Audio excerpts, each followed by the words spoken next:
Hey guys, welcome back to AFK Journey. In today's video, we have Cyran, however we say it, we have him in the game over on the test server. So let's take a look. We did have his trailer come out over the weekend where it was like gave us a brief look. I had the kids all weekend, so I didn't get to make a video, but let's dive in and take a look at what he has to offer. I definitely see some PvP viability because of his exclusive equipment, but we'll get into that. All right, so he selects a tile and summons a black hole that lasts for 5 seconds, with its center covering a 1 tile radius. Every 0.25 seconds, enemies within the center take damage, and those outside the center, but within 4 tiles, take less damage. All enemies on the battlefield are pulled towards the center, with the gravitational force increasing as they get closer. I love these types of abilities. I think it's quite fun. He does have 400 starting energy, by the way. That's another thing to mention, so he will get it off a bit quicker than other units. Non-boss enemies within the center are immediately defeated if their current HP is below a certain threshold. So we got another execution. So that is basically what it does. It's a black hole that everyone gets sucked towards, but they get sucked towards it quicker if they're closer, and they take more damage the closer to the center they get. I love these types of abilities. I actually think it's cool. Unfortunately, I just don't like his appearance, but as a character, I really like his skills. I don't know if I'm going to pull for him or not. Okay, next up, Arcane Barrage. He casts 3 magic orbs towards the area with the most enemies, dealing damage to adjacent enemies. Pretty basic attack. There's nothing crazy going on with that one.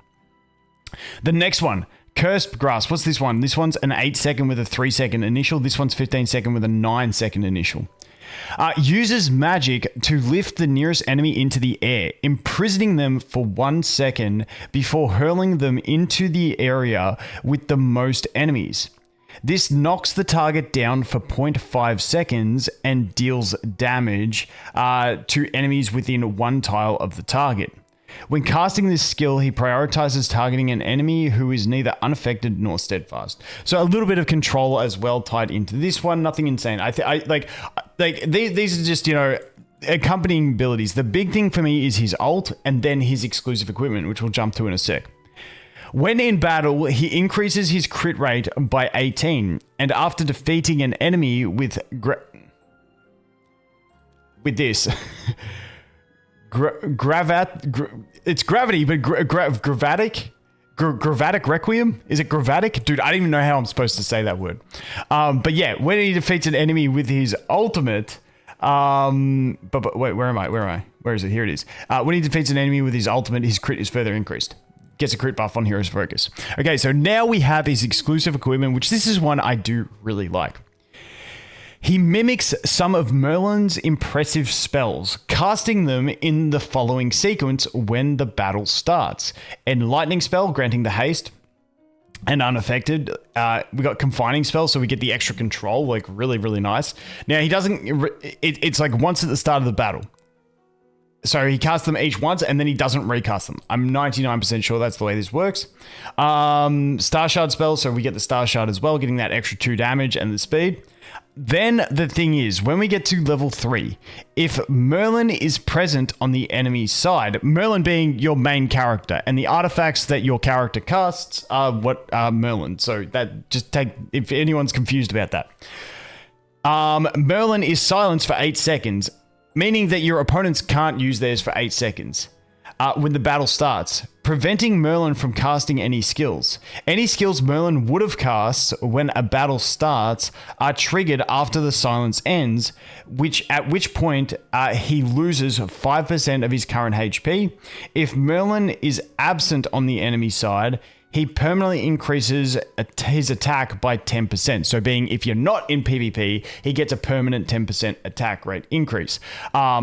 But yeah, this is really, it feels like a PvP ability, especially when, if you guys watched the video that I did with Rec about Cryonaya, and we mentioned that the new PvP artifact that I think everyone should have this week, like no matter when you use, like even if you're not paid, it's like really, really powerful, especially when combined with the Graveborn combo. But now we've got a way to shut that out. So, and I mean, in general, a lot of artifacts can be great, even in standard arena. And so this will give you a good impact. A lot of people run confining spell in standard arena, which means you don't get controlled for that early part of the battle. First 8 seconds, you get to avoid that. It's not as impactful as canceling out some of the season artifacts, but still a really solid one in that. Then we have this one, gains an extra 200 initial energy at the start of battle. Keeping in mind, his ultimate does already start with a base 400 energy. So you start with 600, meaning you're going to get to that ult very, very quickly. Okay, I wanted to check his charm abilities. Unfortunately, I just went and checked the Pioneer server. That's already closed down.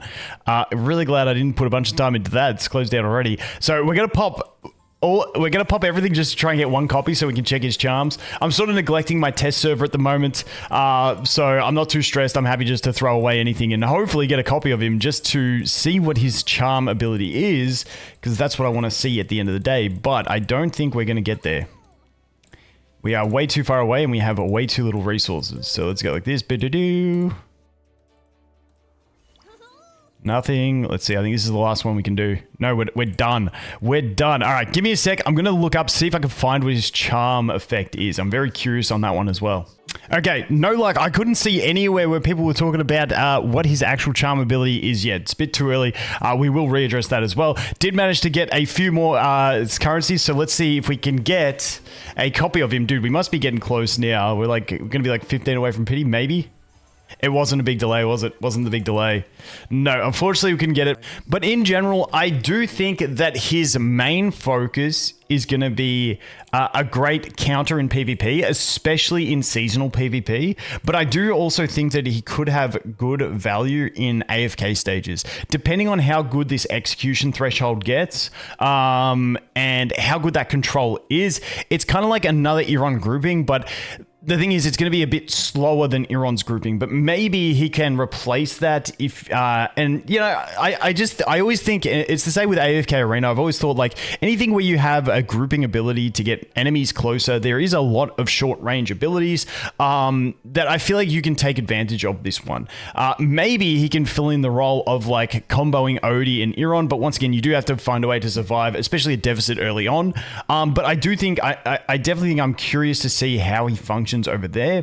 Dream Realm, I think it's just a matter of wait and see. You know, some of the more ad focused Dream Realms, I think we could do good, like the Creeper and stuff like that, maybe have a position, but just got to kind of wait and see how it pans out. But in general, I do like it. I like this kit. I like the uniqueness of this kit. I love the ultimate and I love the exclusive equipment. I think these are two very just fun things to have in the game. So I like the design of the kit. Like I said, I really like this character. If he was cooler looking, just personal preference, I'd definitely be summoning him. But at this stage, I'm going to wait and see. If he turns out to be very, very strong, and then I will pull him. Otherwise, I'm probably going to skip just purely because I know we've got Shamira and stuff coming as well.